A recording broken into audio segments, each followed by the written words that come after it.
स्वागत है आपका एक बार फिर से हमारे इस YouTube चैनल पे। और आप देख सकते हैं यहाँ लिखा हुआ है लोक कल्याण संकल्प पत्र। इस लोक कल्याण संकल्प पत्र का क्या मतलब है? तो ये बीजेपी का चुनावी घोषणा पत्र है। तो इसको हम लोग देखेंगे कि इसमें क्या चुनावी वादे किए गए हैं, किस तरह से ये लोग आने वाले अगले 5 साल में बीजेपी यानी भाजपा हमारे लिए क्या करने वाली है, उत्तर प्रदेश के विकास के लिए कौन कौन से कार्य करने वाले हैं।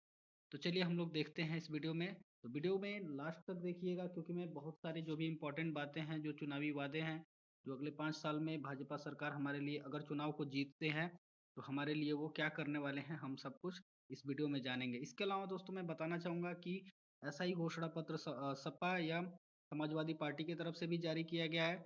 तो हम लोग उसको कल के वीडियो में देखेंगे और उसके बाद आप लोग इसको तुलना कीजिएगा कि किसके चुनावी वादे में कितना दम है और किसके चुनावी वादों को आप ज़्यादा पसंद करते हैं।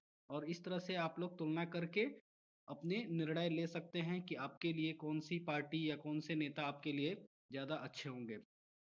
तो ये वीडियो बनाने का मेरा मकसद यही है कि ताकि आपको पता चल सके कि अगले 5 सालों में आपके लिए क्या होने वाला है, या आपके राज्य का यानी उत्तर प्रदेश का हमारे किस तरह से विकास होने वाला है। तो इसकी वजह से मैं ये वीडियो बना रहा हूँ।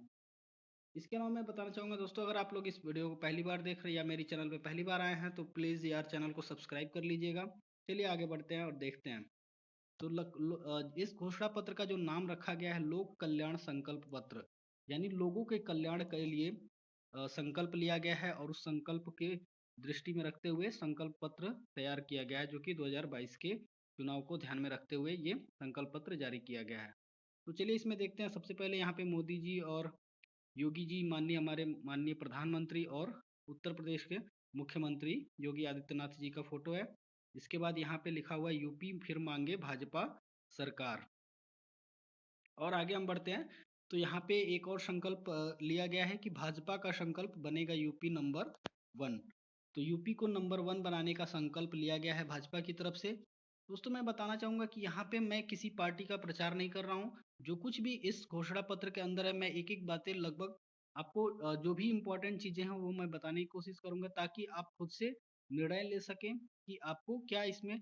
और हाँ, आपको कमेंट बॉक्स में भी ज़रूर बताना है कि आपको इस घोषणा पत्र के अंदर क्या क्या चीज़ें पसंद आई, कौन सी ऐसी बातें हैं जो आपको अच्छी लगी, जो उत्तर प्रदेश के लिए सरकार करने वाली है अगले 5 सालों में अगर चुनाव को जीतती है तो चलिए आगे बढ़ते हैं। ये उत्तर प्रदेश का हमारे मानचित्र है, देख सकते हैं ये हमारा प्यारा उत्तर प्रदेश है और ये भाजपा का चुनाव चिन्ह है कमल। यहाँ पे माननीय मुख्यमंत्री जी का संदेश है, माननीय मुख्यमंत्री जी की विचार हैं जो कि इन्होंने यहाँ पे उसको संग्रहित किया गया है। तो इसको हम लोग नहीं देखेंगे। यहाँ पे भाजपा के प्रदेश अध्यक्ष जो हैं उनका विचार है, स्वतंत्र देव सिंह जी का विचार है। इसके अलावा भाजपा घोषणा पत्र समिति के अध्यक्ष जो हैं जिनका नाम सुरेश कुमार खन्ना है, उनके भी यहाँ पे विचारों को संग्रहित किया गया है। इसके बाद हम लोग देखते हैं कि यहाँ पे तुलना किया गया है, कंपैरिजन किया गया है कि 2017 से पहले उत्तर प्रदेश में की क्या स्थिति थी और 2017 के बाद से उत्तर प्रदेश में क्या बदलाव आए हैं।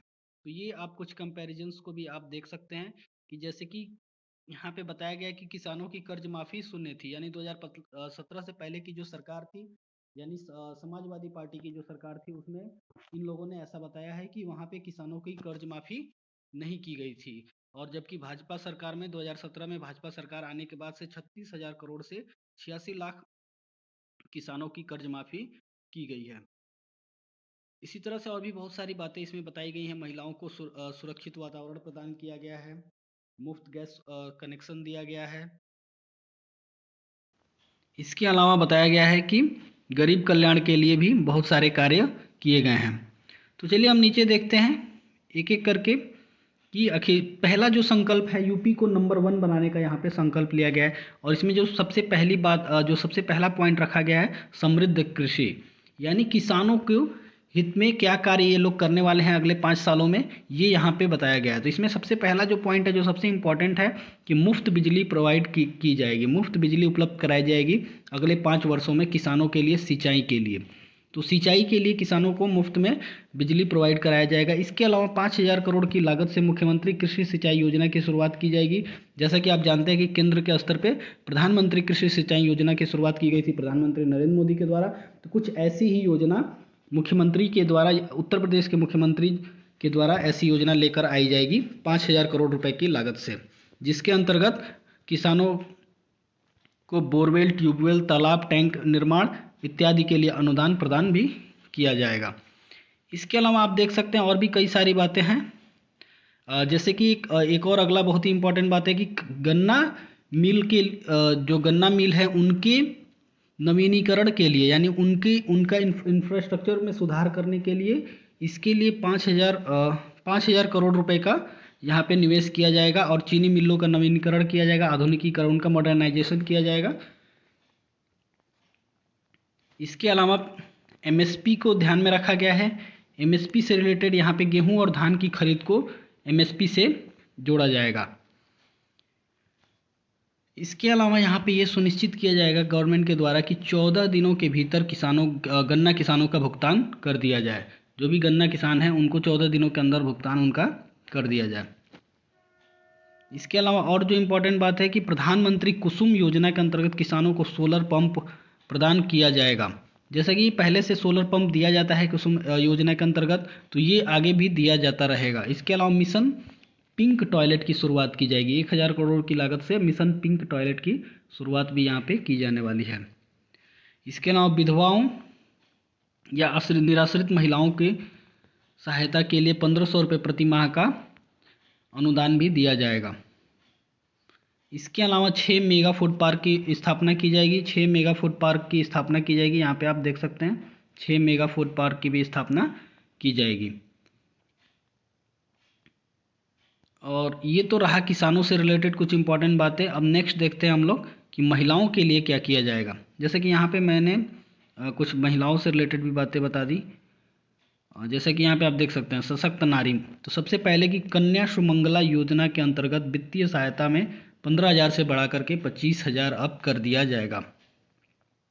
इसके अलावा लोक सेवा आयोग में महिलाओं की संख्या को दोगुना करने का भी प्रयास किया जाएगा। इसके और सबसे इम्पोर्टेंट जो है महिलाओं के लिए यहाँ पे है कि कॉलेज जाने वाली मेधावी छात्रों को आत्मनिर्भर बनाने हेतु रानी लक्ष्मीबाई योजना के अंतर्गत मुफ्त स्कूटी वितरित किया जाएगा। अगर सरकार चुनाव जीतती है और दोबारा से सरकार बनता है तो कॉलेज जाने वाली महिलाएं जो हैं, यानी जो भी कॉलेज गोइंग गर्ल्स हैं, उनको रानी लक्ष्मीबाई योजना के अंतर्गत मुफ्त में स्कूटी प्रदान किया जाएगा। तो ये सबसे इम्पोर्टेंट बात है जो आप लोग ध्यान में इसको रख सकते हैं।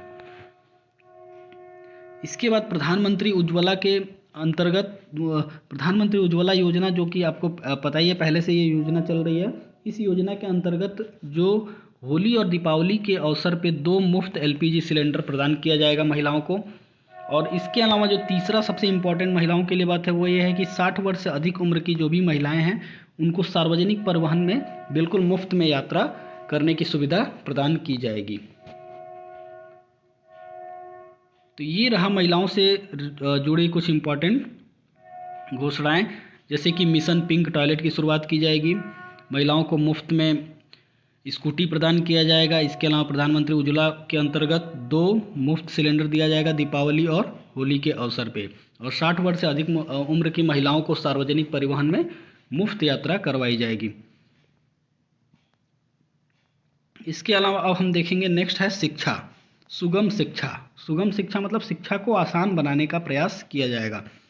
तो इसके लिए क्या कार्य किए जाएंगे, तो सबसे पहले 30,000 माध्यमिक विद्यालय जो हैं उनका नवीनीकरण किया जाएगा, मीन्स उनका मॉडर्नाइजेशन किया जाएगा, उसमें इंफ्रास्ट्रक्चरल डेवलपमेंट किया जाएगा और उसमें जो भी मूलभूत बदलाव करके एक स्मार्ट विद्यालय बनाने की कोशिश की जाएगी। जो ऑडियो वीडियो प्रोजेक्टर के साथ स्मार्ट क्लासरूम का निर्माण किया जाएगा, पुस्तकालय का निर्माण किया जाएगा, कंप्यूटर लैब, साइंस लैब का निर्माण किया जाएगा, आर्ट रूम का, इस तरह के तमाम बदलाव किए जाएंगे शिक्षा को लेकर के। युवा, अब युवा के बारे में हम थोड़ा सा देखते हैं कि युवाओं के लिए यहाँ पे सरकार क्या करने वाली है। तो यहाँ पे बताया गया है कि जो भी इच्छुक युवा हैं उनको अभ्युदय योजना के अंतर्गत, जो कि ये योजना पहले से ही चलाई जा रही है उत्तर प्रदेश गवर्नमेंट के द्वारा, इस योजना के अंतर्गत जो भी इच्छुक युवा हैं उनको UPSC, UPPCS, NDA, CDS, JEE, NIT, TET, CLAT, तमाम जो भी प्रतियोगी परीक्षाएं हैं उन सब के लिए इनको मुफ्त में कोचिंग प्रदान की जाएगी। इसके अलावा स्वामी विवेकानंद युवा सशक्तिकरण योजना के अंतर्गत 2 करोड़ लैपटॉप और टैबलेट और स्मार्टफोन वितरित किया जाएगा। तो जिन किसी को भी अभी तक लैपटॉप, टैबलेट या स्मार्टफोन नहीं मिला है तो वो उन युवाओं को निराश होने की ज़रूरत नहीं है। उन्हें स्वामी विवेकानंद युवा सशक्तिकरण योजना के अंतर्गत अगर सरकार दोबारा आती है तो ये टैबलेट और स्मार्टफोन प्रदान किए जाएंगे। इसके अलावा एमबीबीएस जैसे मेडिकल कॉलेज में पाठ्यक्रमों की सीटों की संख्या दोगुनी की जाएगी तथा प्रत्येक ग्राम पंचायत में जिम एवं खेल के मैदान भी स्थापित किए जाएंगे। तो इस तरह से बहुत सारी अच्छी अच्छी योजनाओं को लेकर के सरकार आने वाली है अगले 5 सालों में। अगर इस इलेक्शन में सरकार बीजेपी की सरकार हमारे उत्तर प्रदेश में बनती है तो। इसके अलावा जन औषधि केंद्र के नेटवर्क का और ज़्यादा विस्तार भी किया जाएगा तथा एक बहुत बड़ा संकल्प भी लिया गया कि 2025 तक उत्तर प्रदेश को टीबी मुक्त किया जाएगा। टीबी जो कि एक बीमारी है एक तरह की, तो उससे मुक्त किया जाएगा उत्तर प्रदेश को 2025 तक। अब हम देखेंगे स्वास्थ्य के क्षेत्र में क्या काम करने वाली है अगले 5 सालों में हमारी सरकार। तो स्वास्थ्य को लेकर के हर जिले में आधुनिक विशेषज्ञ चिकित्सक सुविधाओं से युक्त सरकारी मेडिकल कॉलेजों की स्थापना किया जाएगा। मीन्स ये अभी ये कार्य एक्चुअली ये स्कीम भी अभी चल रहा है। प्रत्येक जिले में मेडिकल कॉलेजों की स्थापना की जा रही है और उसमें जैसा कि यहाँ पे लिखा भी गया है कि लक्ष्य को पूरा किया जाएगा, यानी ये लक्ष्य ऑलरेडी इस पर काम चल रहा है। इसके अलावा 10,000 करोड़ की लागत से महर्षि सुश्रुत हेल्थ इंफ्रास्ट्रक्चर मिशन की भी स्थापना की जाएगी। और सबसे इम्पोर्टेंट जो है अब स्वास्थ्य को लेकर के और बहुत ज़्यादा कुछ नहीं बताया गया है। सुशासन को हम देखते हैं कि मीन्स कानून व्यवस्था कैसा रहेगा। तो कानून व्यवस्था में बताया गया है कि जो भी अपराधी, गुंडे, माफिया उनके खिलाफ कार्रवाई को और भी दृढ़ता से जारी रखा जाएगा तथा इसके अलावा सभी तहसील दिवस के दौरान जनता दरबार का आयोजन जारी रखेंगे। जैसा कि तहसील दिवस पे जनता दरबार लगाया जाता है तो वो अभी भी जारी रहेगा आगे भी। और इसके अलावा प्रत्येक जो भी उत्तर प्रदेश, चूँकि पूरा उत्तर प्रदेश 18 मंडलों में बटा हुआ है तो सभी 18 मंडलों में एंटी करप्शन ऑर्गेनाइजेशन यूनिट की स्थापना की जाएगी, जो कि एक बहुत ही अच्छी पहल है क्योंकि करप्शन बहुत ज़्यादा बढ़ चुका है यूपी के अंदर या किसी भी पूरे देश के अंदर लगभग। इसके अलावा लव जिहाद पर भी सरकार कुछ काम करने वाली है। लव जिहाद पर कम से कम 10 वर्षों की सज़ा और 1 लाख रुपए तक का जुर्माना भी लगाए जाने का प्रबंध किया जाएगा यहाँ पे। इसके अलावा प्रत्येक पुलिस स्टेशन में एक साइबर हेल्प डेस्क की भी स्थापना की जाएगी। जैसे कि साइबर क्राइम भी काफ़ी बढ़ चुका है तो इसको ध्यान में रखते हुए साइबर हेल्प डेस्क की स्थापना भी किया जाएगा। और अब हम देखेंगे अर्थव्यवस्था एवं औद्योगिक विकास के क्षेत्र में क्या कार्य किया जाएगा अगले 5 सालों में। तो उत्तर प्रदेश सबसे पहला तो लक्ष्य है कि उत्तर प्रदेश को अर्थव्यवस्था में नंबर 1 बनाया जाए, पहला लक्ष्य ये रखा गया है। इसके अलावा यहाँ पे उत्तर प्रदेश के लोगों की जो पर कैपिटा इनकम है या प्रति व्यक्ति आय जो है उसको दोगुना करने के लिए प्रयास किया जाएगा। इसके अलावा ईज ऑफ डूइंग बिजनेस में रैंकिंग में उत्तर प्रदेश को नंबर 1 बनाने का प्रयास किया जाएगा। और एक सबसे इम्पॉर्टेंट बात है जो मैं आपको बताना चाहूँगा कि यहाँ पे general Bipin Rawat defence industrial corridor का निर्माण जो चल रहा है उसको रिकॉर्ड समय में पूरा करने का प्रयास किया जाएगा। मीन्स जल्द से जल्द उसको पूरा करने का प्रयास किया जाएगा, जो कि एक श्रद्धांजलि के तौर पर भी इसको हम देख सकते हैं। जनरल बिपिन रावत जो कि हमारे देश के पहले चीफ डिफेंस स्टाफ थे, जिनकी अभी हाल ही में हेलीकॉप्टर दुर्घटना में मृत्यु हो गई। इसके बाद हम देखेंगे कि और क्या किया जाएगा। तो कानपुर में एक मेगा लेदर पार्क की स्थापना की जाएगी जिससे लाखों युवाओं को रोजगार मिलेगा और स्वरोजगार का भी अवसर इससे प्रदान किया जाएगा। इसके अलावा और कुछ बहुत इंपॉर्टेंट बातें इसमें मुझे नहीं दिखा है, जो भी ज़रूरी बातें थी मैंने बता दिया। नेक्स्ट है आधारभूत संरचना। तो इसके अंतर्गत जो किया जाएगा काम वो है कि बाबूजी कल्याण सिंह ग्राम उन्नत योजना की शुरुआत की जाएगी, जिसके अंतर्गत गांवों का विकास किया जाएगा। इसमें मैं बता दूं कि इसमें एक प्रधानमंत्री ग्राम सड़क योजना जो कि पहले से चल रही है, उस योजना के अंतर्गत गांवों को मुख्य सड़क से जोड़ा जाएगा तथा प्रत्येक गांव में ड्रेनेज सिस्टम की व्यवस्था बनाकर जल निकासी की समस्या को दूर किया जाए, क्योंकि सबसे बड़ी समस्या है गांव के अंदर या शहरों के अंदर भी ड्रेनेज निकासी की सुविधा जो है गांव में भी नहीं है और ना ही शहरों में भी। शहर भी इससे जूझ रहे हैं, इस समस्या से। अर्बन सिटी, बड़े बड़े सिटीज़ भी, मेट्रोपॉलिटन सिटीज़ भी इस समस्या से जूझ रहे हैं। तो ये एक काफ़ी अच्छी पहल है। इसके अलावा सड़कों पर सोलर स्ट्रीट लाइट भी लगाए जाएँ। गाँव की जो सड़कें हैं वहाँ पर सोलर स्ट्रीट पैनल्स लगाए जाएंगे, जिससे कि गाँव में बिजली की समस्या को खत्म किया जाए। अगले 5 वर्ष में उत्तर प्रदेश को सबसे बड़े एक्सप्रेसवे नेटवर्क में का रिकॉर्ड समय में निर्माण भी पूरा किए जाने का लक्ष्य रखा गया है। और 2024 तक जल जीवन मिशन के अंतर्गत, जो कि प्रधानमंत्री के द्वारा शुरू किया गया था, हर घर को नल से स्वच्छ जल उपलब्ध कराया जाएगा। तो ये लक्ष्य है कि 2024 तक हम उत्तर प्रदेश की जो सरकार है, अगर चुनाव जीतती है तो जल जीवन मिशन के अंतर्गत प्रत्येक हर घर को नल से स्वच्छ जल उपलब्ध कराए जाने का संकल्प यहाँ पे लिया गया है। इसके अलावा ये जो 5 एक्सप्रेसवे हैं उसका यहाँ पे नाम भी बताया गया है। Ganga expressway, Kanpur Lucknow expressway, Gorakhpur link expressway, Ballia link expressway और बुंदेलखंड एक्सप्रेसवे। इसका निर्माण कार्य भी पूरा कराए जाने का संकल्प लिया गया है।